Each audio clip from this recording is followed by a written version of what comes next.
যে খবরের দিকে এবার নজর রাখবো, উত্তরাখণ্ডের পথে এবার গুজরাটও। অভিন্ন দেওয়ানি বিধি 2026 অনুমোদন মন্ত্রিসভায়। লেভেন সম্পর্কে থাকতে গেলেও রেজিস্ট্রেশন বাধ্যতামূলক। রেজিস্ট্রেশন বাধ্যতামূলক। উত্তরাখণ্ডের পথেই হাঁটলো গুজরাট। সন্তান হইলে সন্তান বৈধ সন্তান হিসেবে গণ্য করা হবে।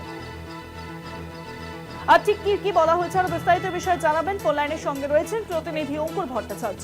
অঙ্কুর দা, দেখো, উত্তরাখণ্ডের পথেই এবার গুজরাটের অভিন্ন দেওয়ানি বিধি আনার বিষয়ে প্রস্তাব পাশ হলো মন্ত্রিসভায় এই অনুমোদন জন্য গিয়েছিল অভিন্ন দেওয়ানি বিধি 2026 বিলে, এবং মন্ত্রিসভায় সে বিষয়ে আলোচনা হয়।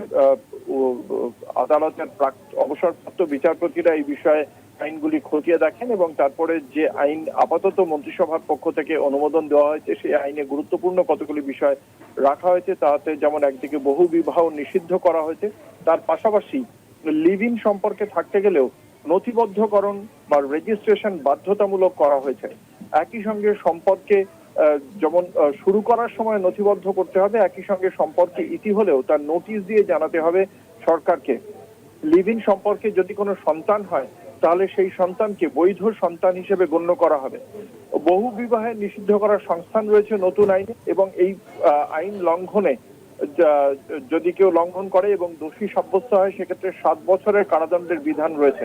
এমনকি লিভ ইন সম্পর্কে থাকতে গেলেও গভর্নমেন্টকে জানাতে হবে, এবং যদি কেউ না জানায় তাহলে 10,000 টাকা জরিমানা করার বিধানও রয়েছে সেখানে।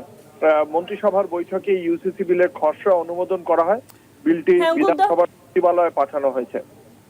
অনেক ধন্যবাদ। তোমার ফোন লাইনের সঙ্গে ছিলেন প্রতিনিধি অঙ্কুর ভট্টাচার্য।